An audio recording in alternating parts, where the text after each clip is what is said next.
I'm Ben Reppond. Welcome to my YouTube broadcast. Today is July 16, 2025. I will cover this time all of the slides, the data that I normally cover, but I'm going to add something at the end of it.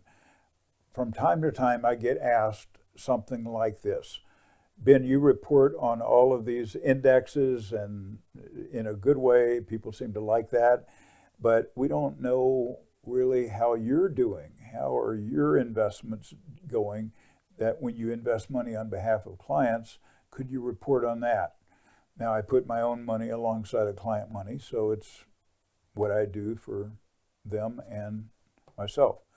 So I thought, I've heard this enough that I decided I'm going to include this. So once a month, I give my clients a report just for them, and I'm going to include a slide which will give you the performance on our strategies, the primary strategies, and in the format that I give it to clients. So this will be at the end, and then each month hereafter, in the early part of the month, I will give you an update on that, and I report. Basically, I use the current month and a year-to-date number on the different strategies. So.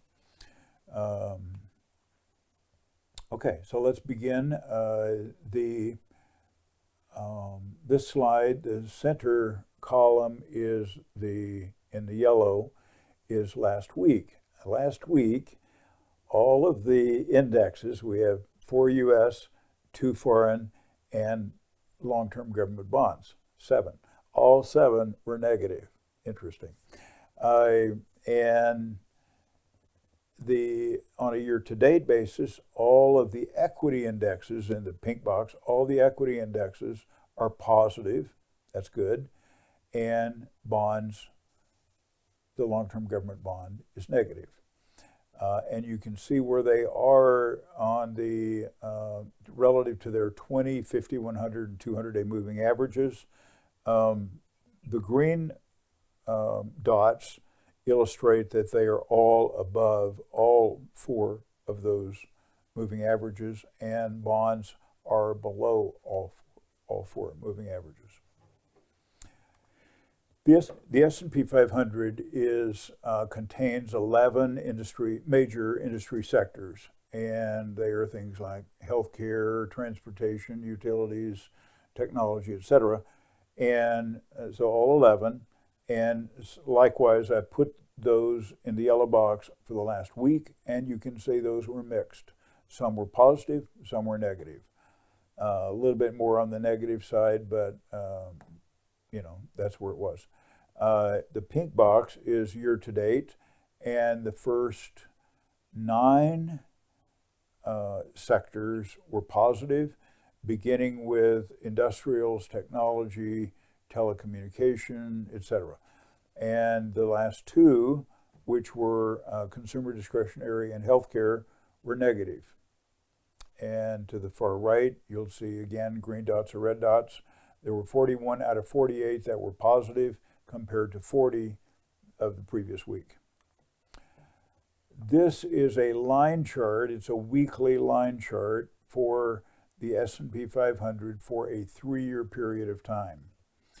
So pretty much, I put a black arrow. You can see it pretty much goes in an upward direction and is currently at about an all-time high. I guess last week would have been the all-time high, but a little bit of pullback this past week. And some drawdowns, some dips, a couple of them, 2 or 3 of them.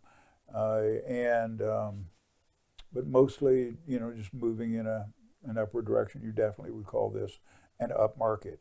When I convert that over to a weekly chart, again, same 3-year period, convert it to a candlestick chart, the same 3-year time period, and you can see how that looks with candlesticks. For this year, 2025, a daily chart. Now, the previous charts were weekly. 1 move equal 1 week. This is daily. So a candlestick represents a day. And for the first quarter, approximately, it was moving in a downward direction, especially in February and March. On or about April 7th, it began to move up, and generally speaking, and we've been in an upward market for approximately the second quarter of 2025.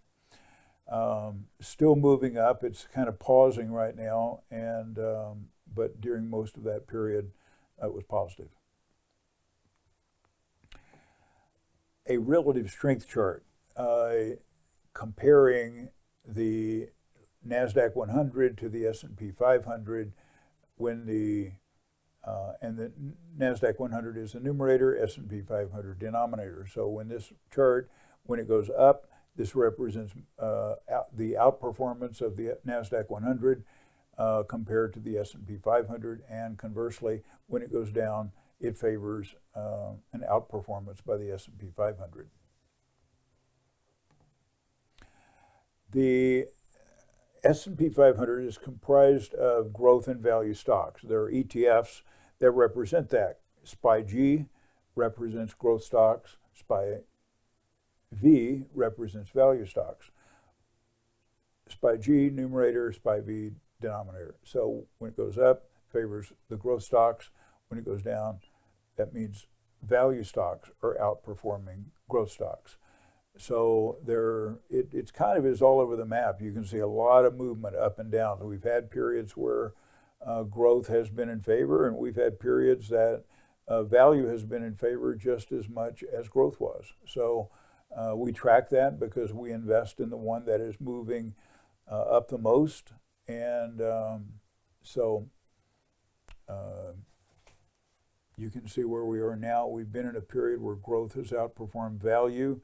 That was not the case for the past week or so, but I don't know. It does move up and down a lot. And this doesn't necessarily mean that the S&P 500 is moving in this direction. This is the component parts of the S&P 500. The S&P compared to small cap, IWM is the ETF. When it goes up, this favors large cap, S&P 500. When it goes down, it favors small cap. The ETF is IWM. So again, relative strength chart. Long-term government bond, not a relative strength chart, just an absolute chart. TLT is the ETF, and you can see over a 5.5-year period of time, it has generally been going down. And it is still going down. It went down this past week and is down year to date. And it's below its 20-period moving average.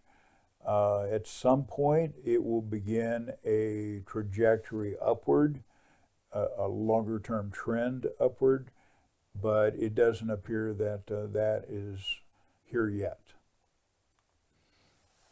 When I look at it on a candlestick chart from last September of 2024, so this will be about 9 months or so of data. This is a weekly chart. I put a black arrow to show you the direction from its high in early April to, or I guess that would be late March, through this past Friday. That's, again, some down, some up, but generally speaking, still moving in a downward direction on a more short-term view. The dollar has continued to weaken. This began about the beginning of the year. It was in a pretty strong uptrend until then, right around the 1st of January, and it has been moving down, and that is the direction of it since that period of time. Gold, very favorable, and it had a positive week, and it's been positive mostly for this past 3-year period of time. And most of that period of time, it's been above its 20-period moving average. Silver had an exceptionally good week, and I'll cover that later, the detail around that. But you can see at the end of the chart, it has been shooting up, and I looked at it this morning. It is up again today. so far, and it is kind of, I don't want to say it's really at an all-time high, but over a intermediate term period of time, it certainly is. So it has gone. It bounces more, up and down more than gold does, but definitely it's taken off. And I don't know. I don't predict the future, but I would say there is certainly showing a lot of strength in both gold and silver. Bitcoin has also been moving up, and you can see where that is the very far upper right of the chart of how positive that is, well above its 20-period moving average and moving in an upward direction. Volatility index. So when equities tend to go down, this tends to go, when equities go down, this means the volatility index tends to go up, and vice versa. So with equities a little bit more on the negative side last week, you would think maybe this was going to go up a little bit, but it actually was kind of flat. And you can see that at the far right, and it's all the way down to 1640. It's been pretty high lately, but definitely on its way down, it looks like. The U.S. versus, I put this in here, U.S. versus South Korea. It's a good chart, and it illustrates the degree to which, when it goes up, the degree to which the U.S. equity market, represented by SPY, is outperforming South Korea, but also outperforming a lot of other countries around the world. And this is just a good illustrative chart because it's not as volatile as some of the others. And then from about the end of December to present, so this is about a 6-month plus period of time, look at that line. It's just almost going straight down, and that is favoring South Korea. So the degree to which it declines, plus for South Korea, and vice versa. So that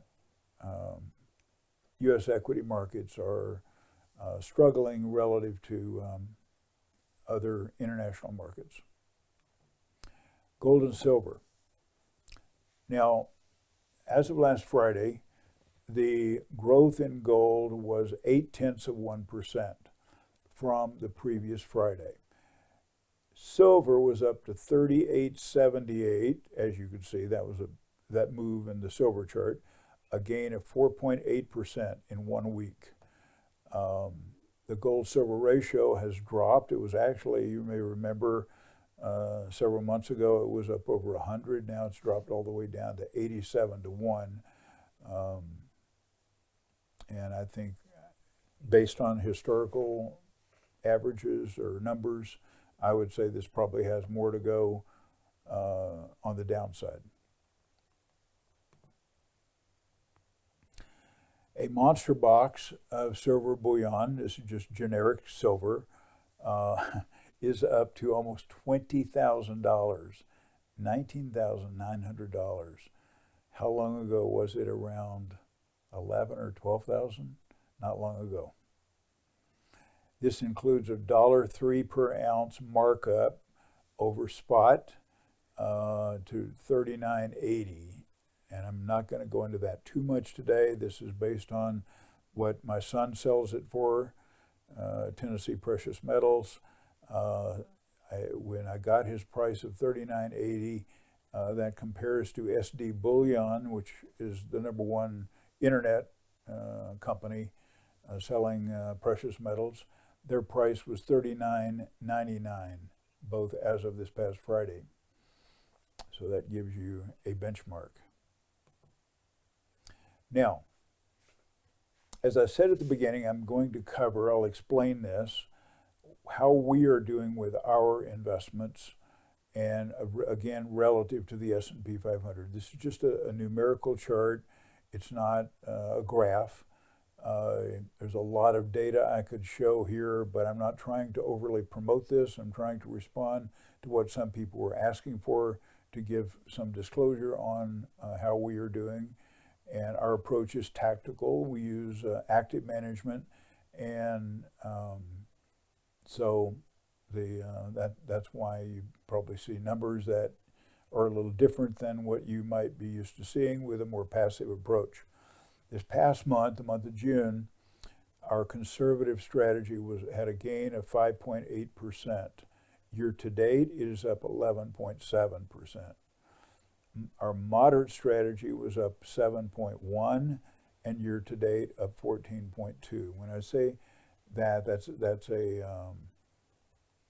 an absolute gain. It's not an annualized gain. So if that were to be annualized, they would be approximately twice that, because we're about halfway through the year. Our high performance, which does include leverage at 2 times, and is not quite twice invested from the moderate, but it uses the same approach, but it's not quite 2 times. So it had a gain of 12.8%, and year to date is 25.3%. Our sector rotation uses 1.5 times leverage. It was up 4.2%, and year to date is up 12.6%. The S&P 500 had a gain of 4.4% for the month and 5% for the year. Now, on our sector rotation, it was not as strong on the month of June as some of the others, but it has been more consistent. So I favor that a lot.